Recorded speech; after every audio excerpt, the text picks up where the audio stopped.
It's 6:14 in the morning, and your phone lights up before your alarm does. One alert from the bank, another from the credit card, another from the power company.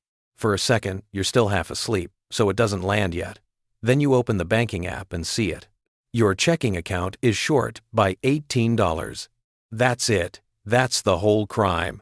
You didn't buy a new phone. You didn't go out and blow money. You didn't make some ridiculous choice you can point to later and say, okay, that one was on me. A bill cleared early. Your paycheck lands late. And for a few hours, the timing didn't line up. But by breakfast, that $18 has turned into $53. The bank adds a fee. The biller adds a late charge. Another pending transaction hits before the paycheck lands. So the problem isn't really the $18 anymore. The problem is, what happens when you don't have $18 at the exact second the system asks for it? That's the part most money advice skips. Two people can have the same bill, the same paycheck, the same tiny timing problem. For one person, nothing happens. Their account absorbs it. They get annoyed for a minute and move on. For the other person, the day starts with a penalty. Same mistake, different price. That's what changes after $10,000. Not because $10,000 makes you rich. It doesn't. The car can still break. The dentist can still say, we should take care of this soon. The landlord can still ask for money at the worst possible time. Life doesn't get clean after $10,000. But the same bad week stops acting like a trap. It starts acting like a bad week. There is a hidden cost people pay when they have no space between them and the next problem. Nobody puts it on a receipt. Nobody calls it a tax, but it works like one. Call it the edge tax. The edge tax is the extra money you pay because you're too close to zero. Sometimes it looks like a bank fee. Sometimes it looks like a late charge, higher interest, a worse loan, a cheap replacement, or a discount you missed because payday came 3 days too late. And because it shows up in little pieces, most people never see the full bill. They see one $35 fee, one $12 charge, one higher monthly payment, one bad deal they had to take because there was no time to wait. Each piece feels separate. Each piece feels like bad luck. But the same kind of bad luck keeps landing on the same kind of person. Someone with no cushion. So start with the first hit, the fee. You go $18 short for a few hours. The bank charges $35. That fee is not there because the bank spent $35 fixing your problem. No one ran into a server room with a clipboard. The system saw a low balance, and it charged the person with the low balance. And the fee sticks because leaving the bank is work. You have to move direct deposit. You have to update autopay. You have to remember every bill that pulls from that account. And you have to do all of that while still working, still commuting, still making dinner, still trying not to miss another payment. So the bank knows something very useful. The people most hurt by the fee are often the people least able to switch. Then the account drops below the minimum. Now a maintenance fee can show up too, which is almost funny in the worst way. The account didn't have enough money, so the account got charged more money for not having enough money. If one more transaction clears before the paycheck hits, the first fee gets company. One shortfall, 2 penalties, sometimes 3. Running total, $53. And you still haven't bought anything new. Now the car. Not a movie car problem. No smoke, no crash. Just a normal repair. Brake pads, a battery, a sensor. Something a mechanic sees every day. The bill is $430. If you have cash, the story is boring. You pay it, you hate it for 10 minutes, and you drive home. But if you don't have cash, the repair becomes debt. It goes on a card at 26% APR because that's the card you could get, or the shop offers financing with the smallest monthly payment printed in the biggest font. The invoice still says $430, but the real price starts changing the moment you can't pay it today. Minimum payments make it feel handled for a while. Then, interest keeps pushing the balance back up, so $430 becomes $470, then $510.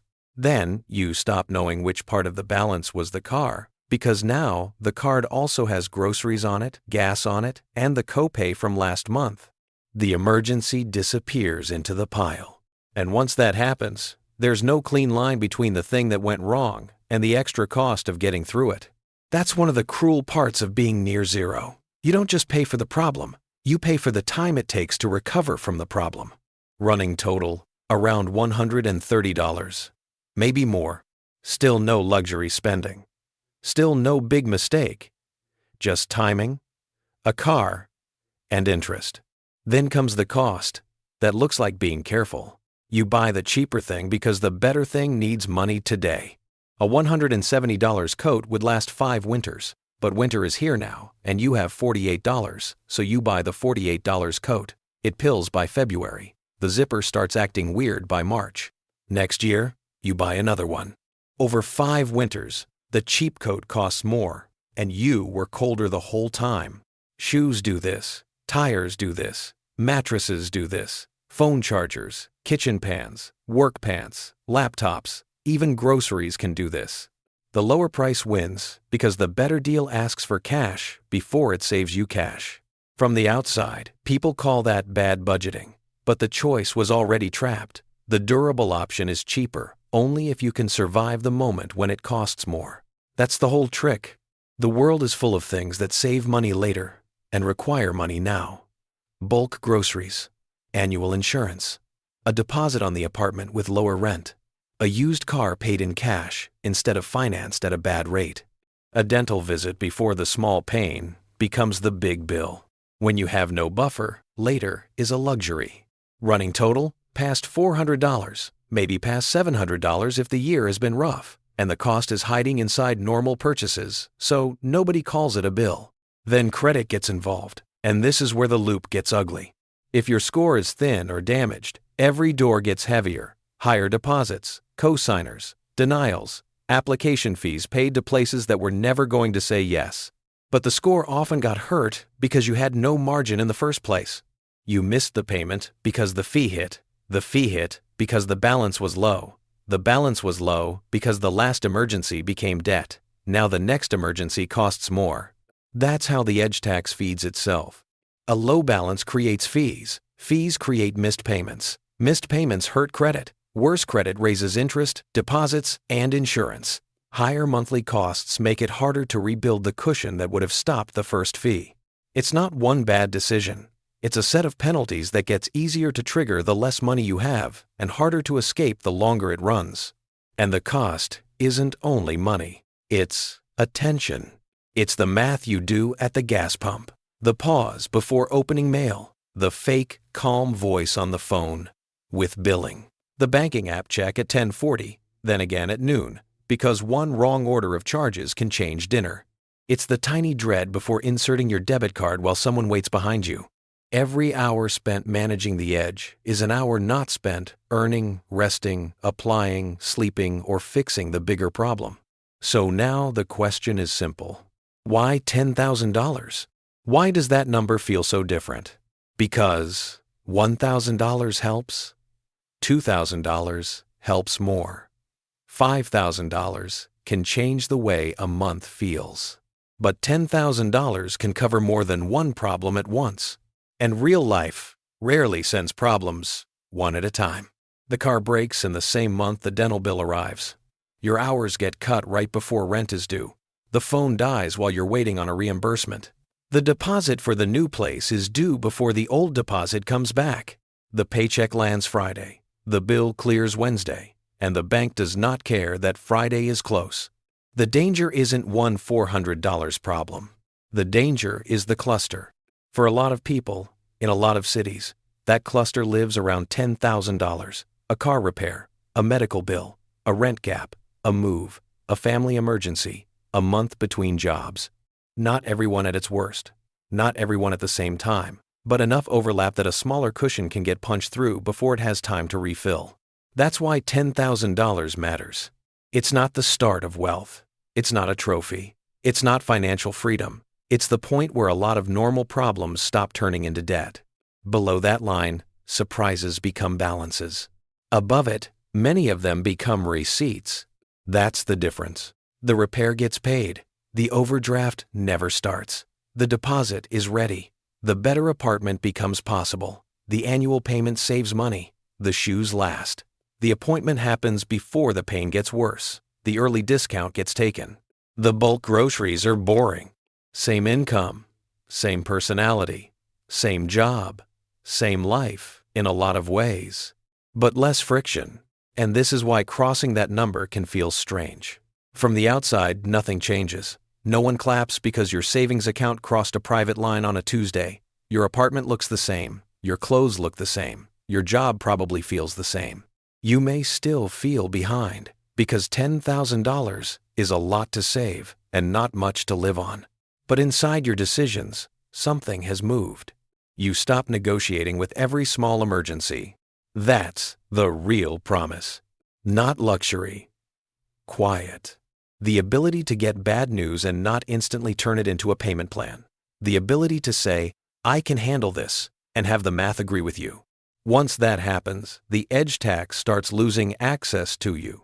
Fees disappear first, not because banks got nicer, but because your account no longer gives them the opening. Interest shrinks next, not because cards got cheaper, but because fewer emergencies become balances. Then the cheap thing trap gets weaker. You can buy the durable version. You can wait for the better offer. You can walk away from the expensive workaround. You can pay annually when it saves money. You can choose the appointment before the problem gets worse. The savings account does not just sit there. It changes the price of everything around it. Then, the gap starts widening. Every dollar that used to go to fees, interest, rush shipping, late charges, cheap replacements, and bad financing can stay with you. Some of it rebuilds the cushion. Some of it earns a little interest. Some of it stops the next problem before it grows. The wins are not flashy. $20 not paid to a bank.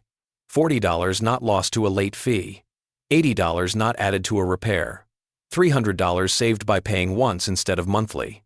Boring money is still money. And the person on the other side of the line is still paying.